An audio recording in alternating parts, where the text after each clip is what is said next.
The agreement we adopt in Copenhagen must be comprehensive. It must deliver on all major questions across the building blocks. It must launch immediate action. Let's get it done.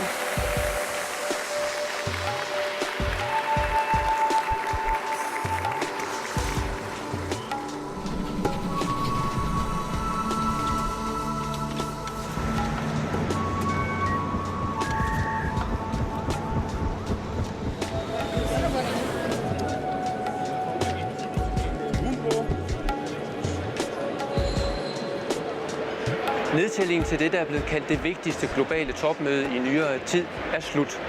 FN's klimakonference COP15 er i gang.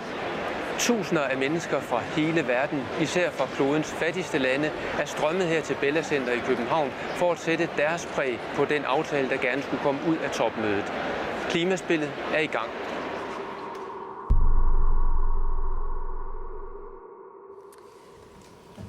Distinguished delegates, ladies and gentlemen, we will now proceed with our work under item 2, organizational matters.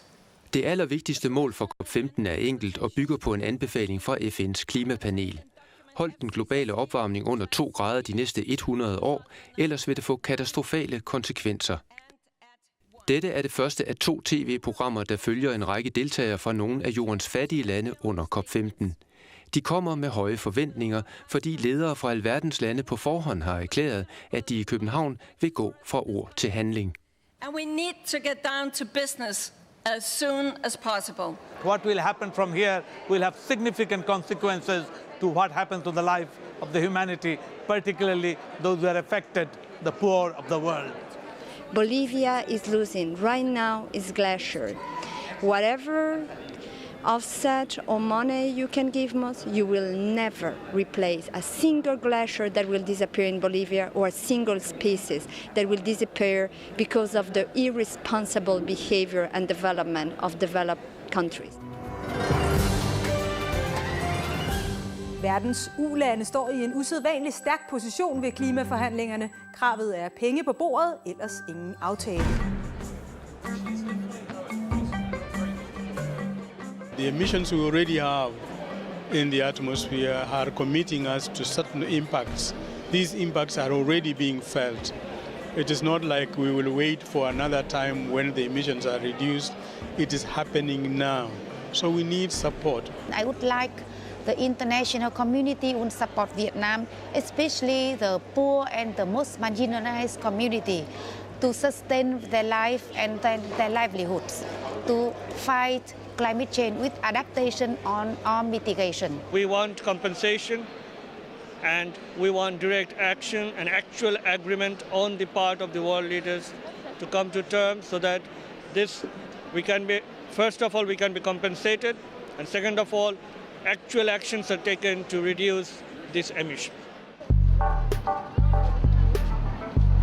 COP15 sætter sit præg på det meste af København, der i den anledning er omdøbt til Copenhagen. Ingen tidligere klimakonference har tiltrukket sig så stor folkelig og politisk bevågenhed. En af de mest anerkendte fortolkere af det indviklede spil om klodens klima er Salimul Huq fra Bangladesh. Han arbejder i det internationale institut for miljø og udvikling i London og følger som sædvanligt især, hvordan det går verdens mindst udviklede lande. I've been working on climate change now for maybe a decade and a half. I started in the mid-90s looking at the impacts of climate change in Bangladesh initially and then other developing countries. And then I got involved in the UNFCCC process, and I've been coming to the COPs for quite a number of years now.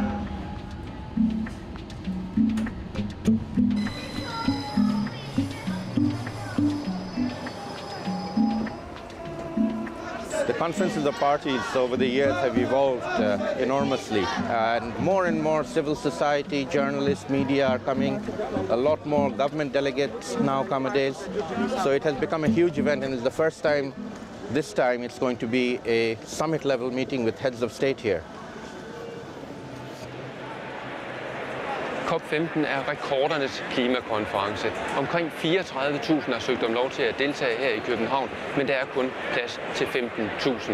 COP15 er blevet så stor en begivenhed, at det har fået mange til at mene, at den simpelthen ikke må slå fejl. This is what we've been waiting for the last 2 years since the 13th Conference of Parties ended in Bali and we had the Bali Action Plan. This is so big a problem that it needs the leaders of the world to come together. And that's the significance of Copenhagen.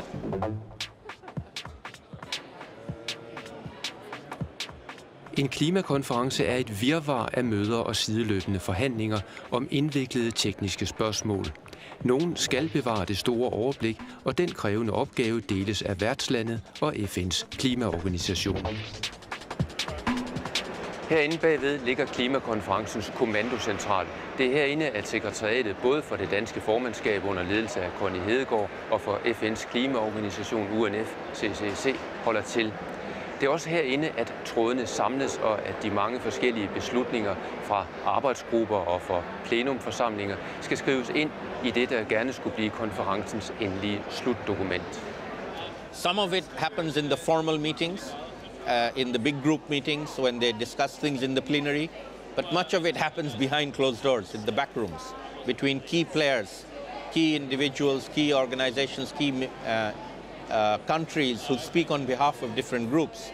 The UNFCCC, for all its fault, is the most transparent process that we have. And that's the one that most of the negotiators, particularly from the developing countries, want to stick with. It's a democratic system where one country, one vote.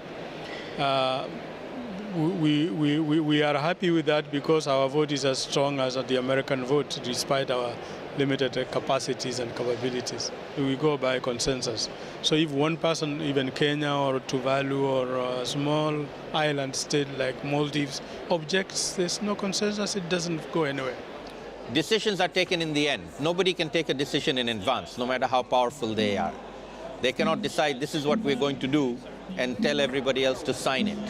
That's not the way it works. De mere end 190 lande ved klimakonferencen har organiseret sig i forskellige grupper og har valgt talsmænd, så der ikke behøver at være næsten 200 til stede ved samtlige møder. Det er med til at gøre det indviklede spil en smule lettere. In a sense, this is a game that is being played between the countries, and the players are 192 countries around the world. But this is one of the very, very few fora, if not the only forum, where the weak players who have very few cards to play with have a chance to play with the big players, with the powerful players. The weak players have a card. Their card is they can say no. All we are saying is cut greenhouse gas. Fra klimakonferencens første dag gælder alle kneb for at få opmærksomhed. Delegation is distributed, so any press that are in attendance. Are you a climate leader? Where are the climate leaders? En god og afprøvet idé er at holde hyppige pressemøder, og COP15 er ikke mange timer gammel, før Bangladesh indkalder til sit første pressemøde. Bangladesh is one of the most vulnerable countries of the world, and we want to flag it high so that our concerns are known to everybody, all the parties. That is one of our main reason to hold press conferences. We don't have a political agenda. We want others to use our information. We are working closely with communities. Basically looking at how they are able to adapt to the effects of climate change. En klimakonference er langt fra kun forhandlinger. Det er også et mødested og et udstillingsvindue for organisationer, forskere, institutioner, virksomheder og mange, mange andre, der interesserer sig for klodens klima. Ingen behøver at tage tomhændet hjem fra en klimakonference, heller ikke selvom den skulle ende uden en aftale. Der står nemlig masser af organisationer og lande parat med små boder som denne her og udleverer materiale. Det er en af mange måder at komme ud med sit budskab på en klimakonference.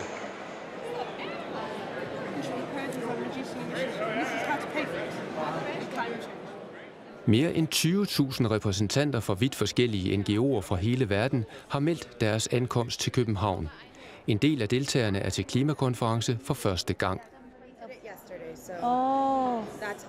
This is the pledge. Vuti Hop fra det vietnamesiske Climate Change Network repræsenterer 70 NGO'er fra sit hjemland. I come here and I am very interested in the discussion of the parties on the agreements, and also I'm interested in attending the side event on adaptation and mitigation, especially on community-based adaptation. De mange NGO'er gør ikke just forvirringen i Bella Center mindre, men for dem er det vigtigt at være helt tæt på forhandlingerne. Tandia Hussain fra Bangladesh arbejder til dagligt med projekter, der skal hjælpe nogle af de mest udsatte mennesker i kystområderne i Bangladesh med at tilpasse sig klimaforandringerne. We are here to raise our voice to, fight for the fair deal for climate justice. The atmosphere is really good. A lot of people came in, NGOs, INGOs, business people. I think they're all working on the same issue for the governments to make a deal, a legal binding deal. It's a huge jamboree. It's like a carnival with many, many things happening. Everybody is trying to do actions here. These are indigenous peoples now who are concerned about human rights and their rights to survive. There are here people from Africa, from Asia, from Latin America. Everybody has their own views on this. And you just look into the camera, right? Yeah. NGO'erne gør, hvad de kan for at lægge pres på forhandlerne, blandt andet gennem medierne, og også medierne er massivt til stede i København. En klimakonference har udviklet sig til at være en begivenhed, der tiltrækker opmærksomhed fra hele verden. Sådan har det ikke altid været. Tidligere var der, specielt i udviklingslandene, ikke den store interesse for klimaet. Men herunder COP15 er det kæmpe store mediecenter i Bella Center propfyldt med journalister, også fra alverdens udviklingslande. I'm a journalist from Kenya, and I'm here to cover everything as it happens, right from the first day to the last day, and I expect leaders to come up with very serious commitments from here. My audience don't really know much about COP, about the UN climate talks, and about what is going on with the technical thing. So my duty here is to let them know what is going on and how Vietnam benefits from COP15. Forhandlerne i Bella Center arbejder ud fra en køreplan, der blev vedtaget på klimakonferencen 2 år tidligere på Bali. Ifølge køreplanen forhandles der i 2 spor. Det ene er Kyoto-sporet, opkaldt efter Kyoto-protokollen fra 1997, hvor verdens rige lande, minus USA, har forpligtet sig til helt konkrete CO2-reduktionsmål frem til 2012. Nu skal der, blandt meget andet, aftales reduktionsmål for perioden efter 2012. I det andet spor, konventionssporet, forhandles de mere langsigtede reduktionsmål, også for USA og for de udviklingslande, som i Kyoto-protokollen ikke har forpligtet sig til at reducere deres CO2-udledninger. Det er både små og fattige ulande, men også de store, som Kina, Indien og Brasilien. In the negotiations, it's still the early stages of posturing. Nobody is making any concessions yet. And nobody will do it unilaterally. They'll only do it if the others do it. So now we are in that game of how much each of them is willing to go if the others do the same. Everybody has their own interest, but they have to work for a global interest, and nobody has global interest in their mind. So that is one of the irony of such an event. Everybody is maneuvering, they're using tactics, some of them delaying tactics, some of them persuading tactics. Developed countries are coming with money, which they hope they will buy some countries onto their side. It all still is in play. Flere lande, især blandt de rige, ønsker at køre Kyoto-sporet og konventionssporet sammen til ét, men det er mange ulande imod. De frygter, at de rige lande vil løbe fra de reduktionsmål, de har bundet sig til i Kyoto-protokollen. Den uenighed giver næring til COP15's første store drama.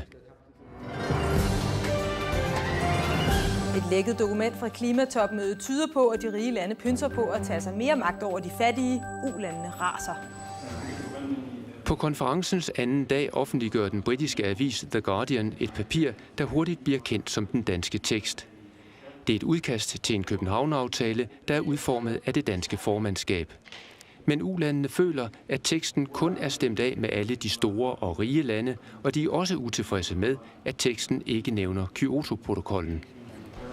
Well, I would describe it as an attempt by the Danish Prime Minister, Mr. Rasmussen, to try and preempt the outcome of Copenhagen by consulting with a few heads of government around the world and talk to them to try and get them to agree to something in Copenhagen. We are quite disappointed by the process. What we heard coming actually from the press yesterday, it was that the presidency was preparing a paper. With whom, for what, where, we don't know. Why is my country, one of the poorest in Latin America, investing on tickets, on plane, and on accommodation here that I have to say is quite expensive for Bolivian standards? Why are we investing if we are not part of the real discussion? We want to be sure that our ministers, our heads of state are fully informed by the technical negotiators, are fully in tune, so that they're not shunted or go into a place and are hoodwinked into agreeing on something that hasn't been informed by the science, informed by our negotiating. Den officielle talsmand for udviklingslandene, den såkaldte G77-gruppe plus Kina, Stanislav Lumumba fra Sudan, er blandt de skarpeste kritikere af den danske tekst. The Danish text, let me say text, seek to secure 60% of the global atmospheric space to 20% of the world wealthiest nations. What it says is that the Prime Minister of Denmark is desperate for success at any price. Episoden om den danske tekst betyder, at tilliden til det danske formandskab blandt mange mindre udviklingslande får et knæk. Og de føler sig yderligere sat uden for døren, da der også kommer et tekstudkast fra 4 store udviklingslande. The most vulnerable countries, particularly the least developed countries group, are highly confused. The Danish text that was prepared did not consult them. Even the basic text that the Chinese prepared was not consulted with the least developed countries. So there are very clear concerns from the most vulnerable countries that they are being left out of all these other processes, which is why they want everything to be done in the open, where they can actually participate. The Danes have lost the control over the situation, and anything can happen. So let us see. Dramaet om den danske tekst illustrerer den hårfine balance, som det danske formandskab skal forsøge at ramme, både op til og under COP15. For på den ene side skal de holde uformelle eller hemmelige møder med de centrale aktører og komme med udspil for at holde processen i gang. Og på den anden side skal der ikke foregå så meget bag de lukkede døre, at det skaber en fornemmelse af, at den formelle, demokratiske og åbne del af konferencen bliver sat ud af spil.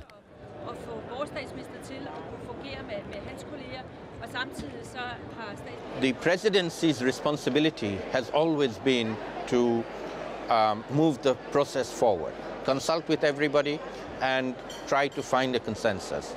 The problem here is that they jumped the gun.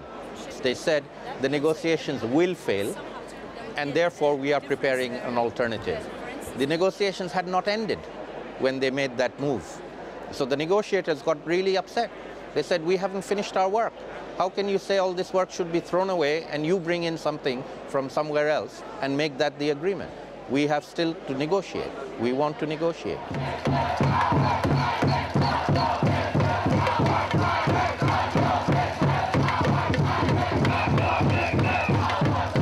Ikke bare Bella Center er præget af klimakonferencen. I det centrale København domineres gadebilledet af aktiviteter, udstillinger og demonstranter fra hele verden. Demonstranterne er kommet til den danske hovedstad for at lægge maksimal pres på forhandlerne og politikerne. Der er planlagt flere demonstrationer, som ventes at samle op mod 100.000 mennesker. Inde i Bella Center fortsætter de mange møder i de forskellige tekniske arbejdsgrupper. Samtidig er realismen, eller resignationen, så småt begyndt at afløse den eufori, COP15 blev skudt i gang med. Også blandt ulandenes repræsentanter. The first day we wrote that everyone is talking about Bangladesh. The second day I wrote, everybody is talking about Bangladesh, but nobody is listening to Bangladesh. Flere officielle forhandlere er frustrerede over, at de ikke kan finde ud af, hvor de vigtige beslutninger træffes. I'm just in the small meetings. I don't know where the presidency is having the meetings to have a paper. I don't know. I'm sorry. I'm just in the day-to-day current meetings, but apparently the decisions are outside there. So I don't know where the real decision process is being taking place. If you have information, please let me know. I would like to be part of it as a UN member. I haven't found that anybody are talking about Bangladesh or small islands or the most vulnerable countries. They are talking about themselves. They are sitting bilateral and trilateral and closed-door meeting. So this is not going to be the conference of fairness. På klimakonferencen gælder princippet et land, én stemme. Men de forskellige lande har vidt forskellige vægt at lægge bag deres stemme. Det illustrerer deres delegationskontorer på Bella Center ganske tydeligt. Jeg står for eksempel her foran USA's store, moderne og meget veludstyrede pavillon. Men mange lande har slet ikke noget delegationskontor under klimakonferencen. Når de skal mødes og lægge planer, så må de finde en ledig sofagruppe eller en ledig plads i en kantine. Og de mange parallelle møder på klimakonferencen gør det yderligere svært for fattige lande med små forhandlingsdelegationer at følge med. Only today we have 24 meetings informal and 8 formals. If you are a small delegation, you cannot cover all these processes. And of course, big delegations can. Us, where our survival is depending, we have few. And the process in itself is quite difficult to follow and riddle against us. It's very, very difficult for us to cover all things going on in here. We try to find out every day what is going on in the COP by attending press conference, by talking with the experts, international experts, with the Vietnam delegates. This is daily program? That's the daily program. This is a very big venue. I also get confused. I'm still find very difficult to find the venues for the meeting because the meeting is in different corner, and sometimes it takes me half an hour to find the venue. And when I reach there, the meeting's already nearly over.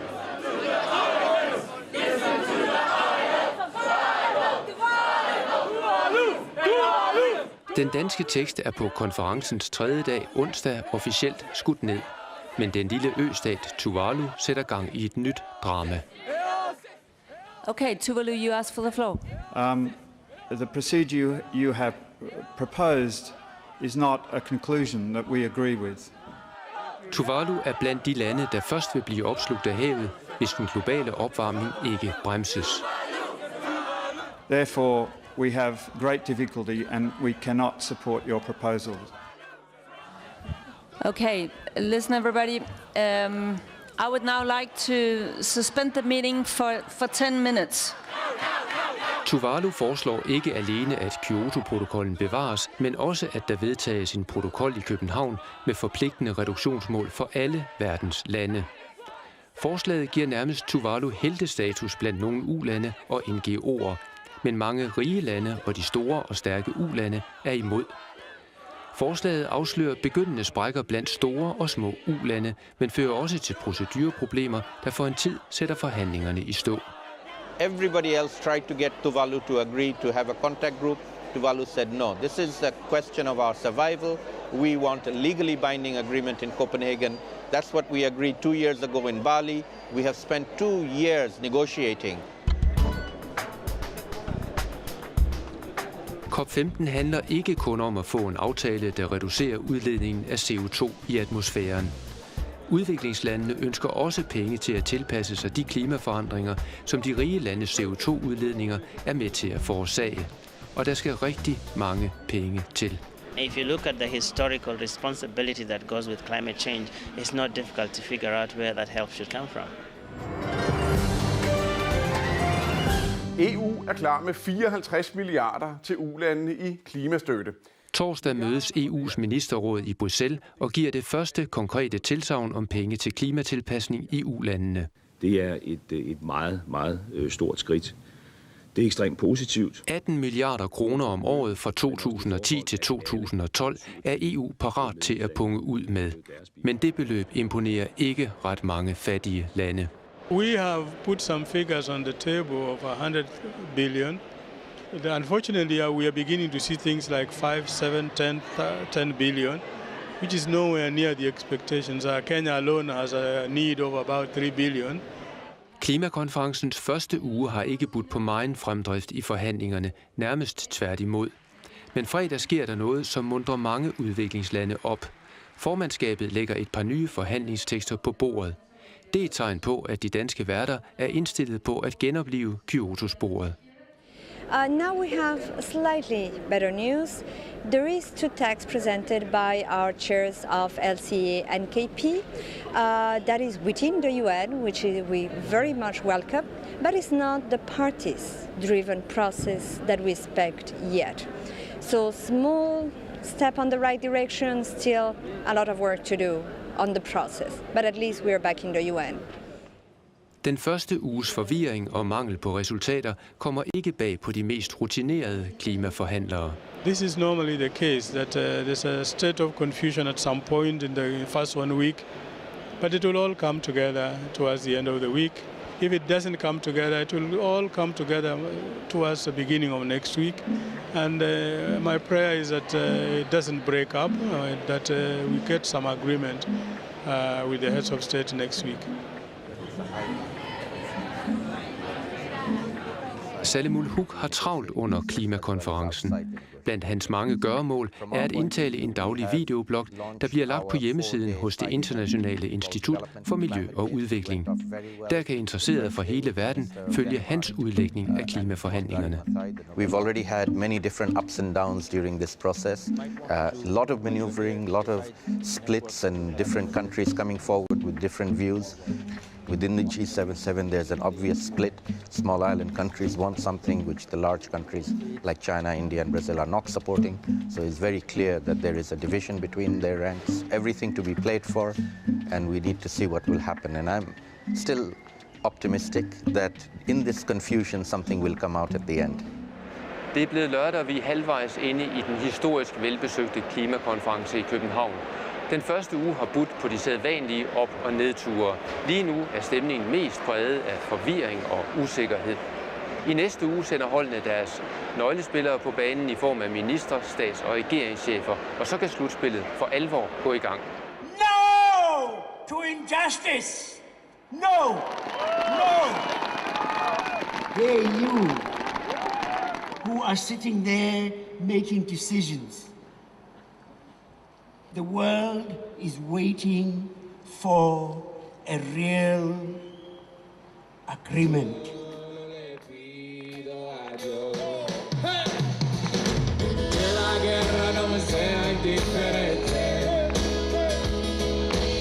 Es un monstruo grande, pisa fuerte.